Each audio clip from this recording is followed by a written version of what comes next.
Jobs, job opportunities. That is what we're going to be talking about in the video today. What's up, guys, and welcome back to another episode of the Barbados Walk. This video is going to capitalize on the job opportunities that people are not taking advantage of right here in Barbados. Now, if you're looking to come into Barbados, or you already live in Barbados but you're not a citizen of Barbados, or you are a citizen of Barbados but you don't have a job right now, or you're looking for job opportunities and you're not really making headway, there is something that I want to talk about in this video that I think that many people are really not capitalizing on it. Now, on this channel, I'm going to be giving you updates whenever I have information about jobs and ways to make more money, to boost your income and so on and so forth. Because I know that in times like this, everybody all over the world is looking for a way to make some extra cash. So if I have any information, I'm going to bring it to this channel. Definitely, this is the place you're going to learn about it first. But for this video, this is not that video. This video that I'm making now is going to touch on something else that I think people don't know about. So before I begin, right, let me just say something that I'm very sure like 99% of people who are watching this video from outside Barbados, or even from inside Barbados, do not know about. And that is that hiring in Barbados is strictly regulated to prioritize the local workforce. Hiring in Barbados is strictly regulated to prioritize the local workforce. What does that mean? It means that foreign nationals are only permitted to work if a qualified Barbadian cannot fill that position. Now, in your mind, you may be thinking, okay, well, the employee or the employer, might just say something like, oh, they couldn't find a Bayesian, or they were looking for somebody and there wasn't anybody to fill in that role, so they hired a foreign national. It's not as easy as that. Employers must navigate strict labor laws. They have to go through so many processes. They have to fill out forms. They have to make sure that their company is compliant, because if they are not compliant with these regulations, they can get into trouble. So this is not something that you just email somebody or you just message somebody and the person hires you and just tells the government, oh, we couldn't find a Bayesian to fill in the role. That's not how it works, right? So first of all, if you're a foreign national looking for employment in Barbados, you want to move to Barbados, and obviously if you're moving to Barbados, you're going to lose your job wherever you're coming from, and you need to get a new job here in Barbados. You don't just move to Barbados as a foreign national and get a job. This is something you have to plan before you come into Barbados. You have to talk with companies. You have to talk with people who can help you navigate all these processes, who can help you apply. And also, we're talking about skills that are in high demand and are in low supply. That is something else that you need to have. And when I talk to a lot of people that ask me about this, I see that there are so many people who are focusing on what they see is in high demand, but they're not looking at the fact that that thing is also in high supply. For example, if you talk about construction, for instance, right? There are a lot of buildings that are going up in Barbados. So many buildings are going up. They're building roads, they're building hotels, they're building houses. There's a lot of buildings that are going on here, right? So you may think that Barbados needs a lot of construction workers, or a lot of mason men, or a lot of plumbers, a lot of carpenters and all of that. But Barbados also has a large supply of these people who are very good at these things. So it's going to be very difficult for construction companies to justify bringing in foreigners to do the work. Now, I'm not saying that it is impossible. I'm just saying that it is difficult, but it's not impossible. So in order to qualify, these companies have to demonstrate, have to show that they couldn't find locals, Bajans, to fill in that role. And it's not because Bajans are incapable of filling in that role, it's because they put out notices. They said that they were looking for workers. They actually put this thing out in the media, and they were not able to get the people that they were looking for, right? So there has to be at least that level of do I call it due diligence that a company has to go through before they can even start looking at foreigners. And even though Barbados has a large supply of carpenters and plumbers and construction workers and whatever, you have to realize that at the rate that buildings are going up and at the rate that roads are being fixed and all of these projects are going up, the people who are good at these things, the people who have experience or whatever, they're all going to be occupied. Which means if Barbados continues to build at a rapid rate, it will eventually need to bring in people. And that is why you can see that some companies are able to bring in foreigners and employ foreigners and get them to work in Barbados. So why I'm saying this is that when you're thinking about this, it's not impossible, it's not banned, it's not forbidden, but companies have to do extra work to get people from outside the country. And many times companies are not willing to do that extra work because unless they absolutely need to, right? Unless they absolutely need to, because it's just more paperwork, it's more forms that they need to fill, is more, sometimes they have to work with other companies, they have to work with compliance agencies, they have to do all of this stuff. And many companies just don't want to go through that headache. So the reason I'm talking about all of this stuff is that you have to understand that if you're coming to Barbados, you should try to get skills that are in high demand and low supply. So these are skills that will be difficult for the average person to just stumble upon and learn how to do. So for example, it's going to be much more difficult for somebody to become a lawyer than it will be for somebody to become a plumber. Do you understand? A lawyer, you have to go to law school, you have to write exams, you have to pass the bar, you have to have some experience, and then you can now start offering that experience to clients outside your country, right? There are so many steps that it will take at least, if someone else is supposed to be a lawyer and compete in that same environment, it's going to take them at least 5 years, minimum 5 years, right? So even if the person is somewhat already on their way, it's like 3 to 5 years. But compare that to the amount of time it takes to learn how to be a plumber or to learn how to be a carpenter or a construction worker, right? Do you have to study as much? Do you have to write as many exams? Do you have to do you have to spend a lot of money to get your certificates and all of that, right? Is it significantly easier to be a lawyer than to be a carpenter? Is it significantly easier to be a lawyer than to be a plumber, right? If the answer is no, then you know that you're already headed towards the right direction. We're talking about things like medicine, law, even engineering, even what other fields? Cybersecurity, right?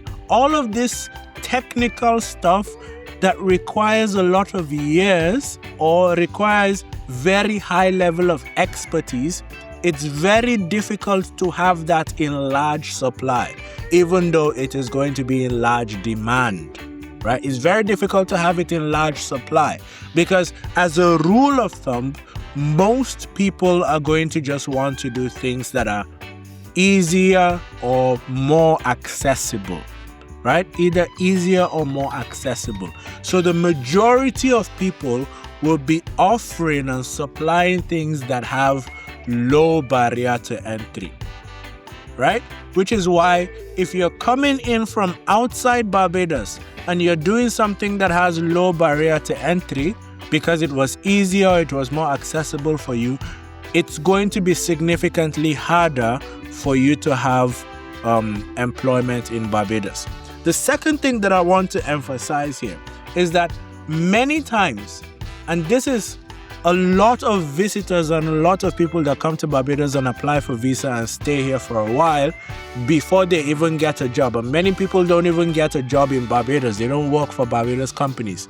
They work for other companies outside Barbados and live in Barbados because they're able to do remote work, right? So the other thing you need to understand is that because of how the world is going now with internet and with AI, artificial intelligence, and with everybody being interconnected and the world becoming a global village, the best technical skills you can learn right now are skills that help you to work online with AI without needing to be in a specific fixed location.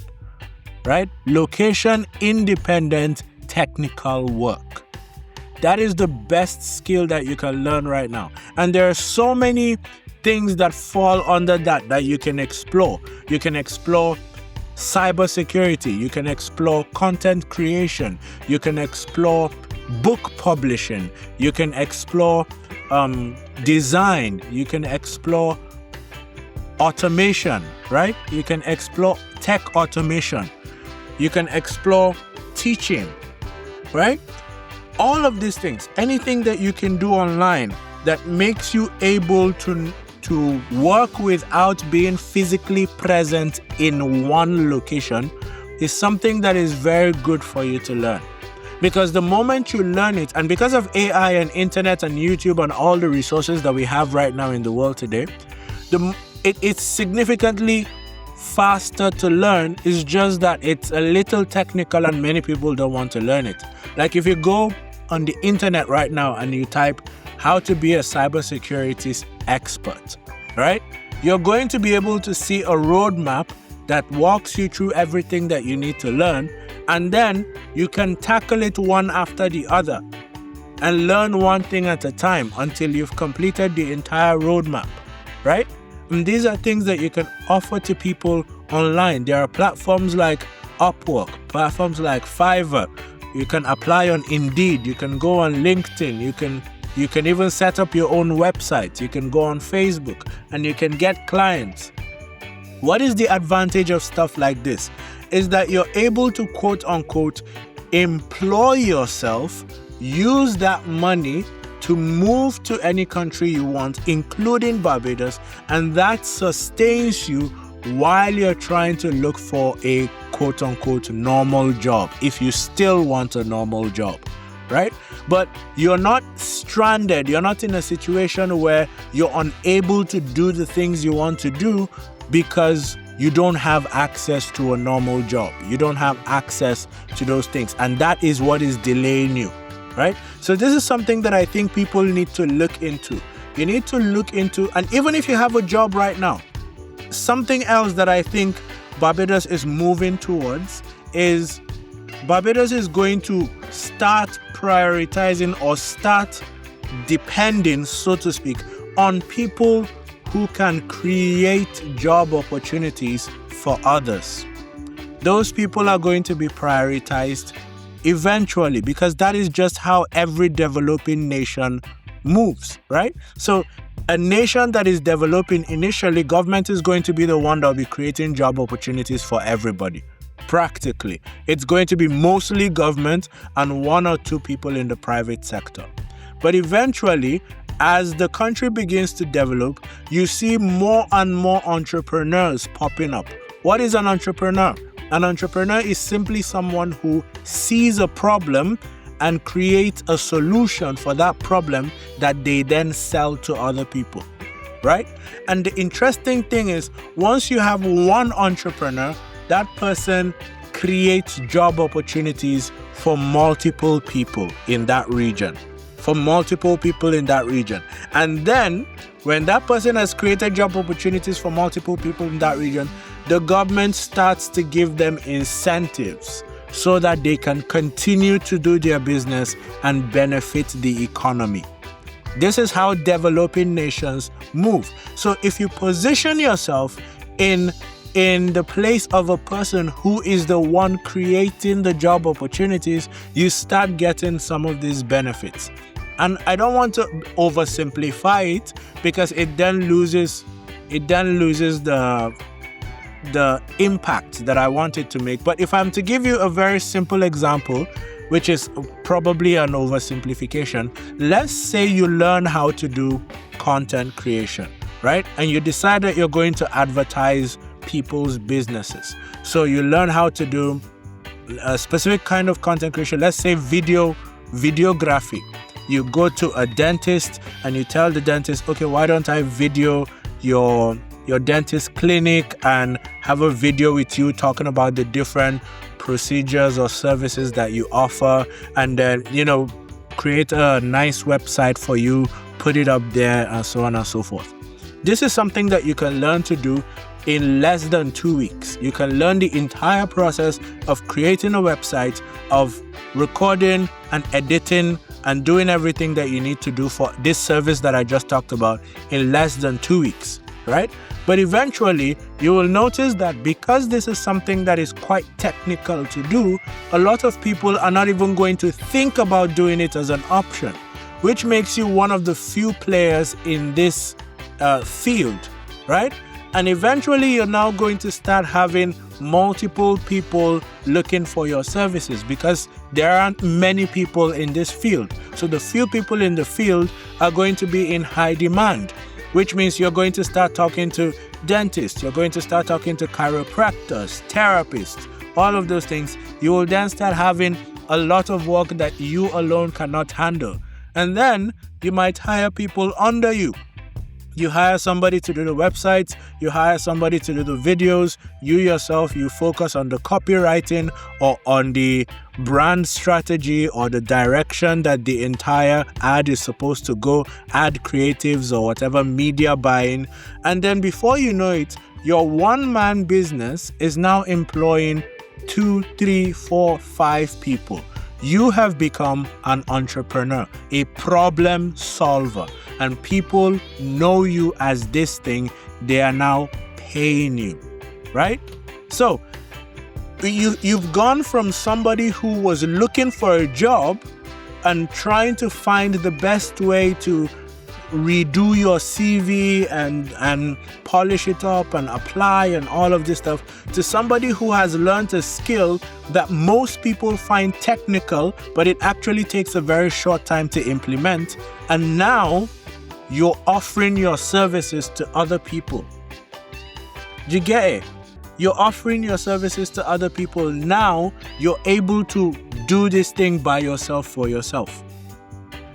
I think that the more people start to move from looking for a job to trying to create job opportunities, or at the very least, I have no problem with looking for a job, but at the very least, learn skills that other people are too scared to learn, or other people give excuses about, right? Just learn those skills. If you can learn, everybody is afraid of coding.